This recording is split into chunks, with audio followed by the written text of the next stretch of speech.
I'm Doran D'Amico, sharing my journey to be smoke-free. Since my last video, I have not been doing very well. I've been smoking a lot, 12 to 15 cigarettes a day.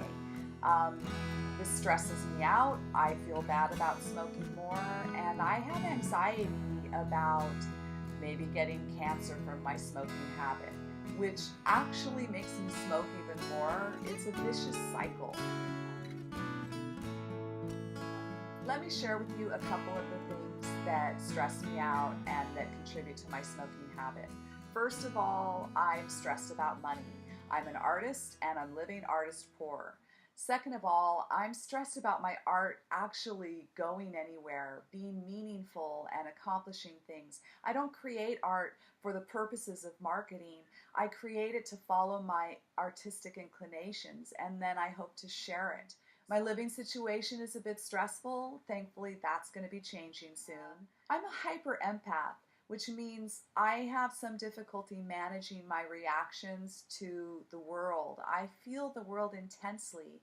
Injustice among people and poor treatment of the planet really do get me feeling sad, frustrated, angry, and often helpless. I don't have a ton of friends, and my friends are really busy. My family live far away from me, and my son in particular, I miss him so much, even though he's doing great and he's pursuing his life in New York. So I can feel lonely, and it can be difficult to manage life stresses alone. Finally, I struggle with something called PTSD, or post-traumatic stress disorder. I write about this in my book, When You Can't Scream, or 10 Reasons Why I Smoke. It has various symptoms that affect me.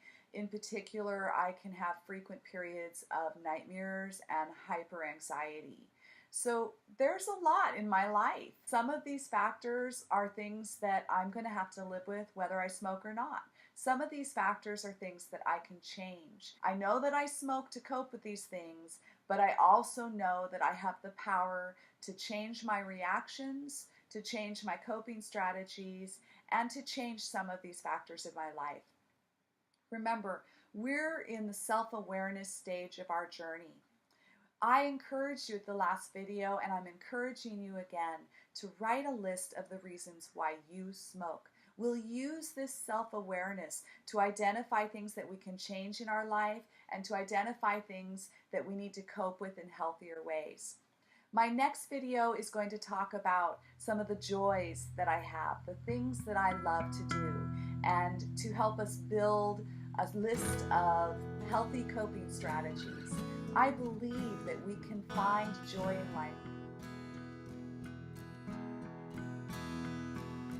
I hope you'll stick with me and keep watching.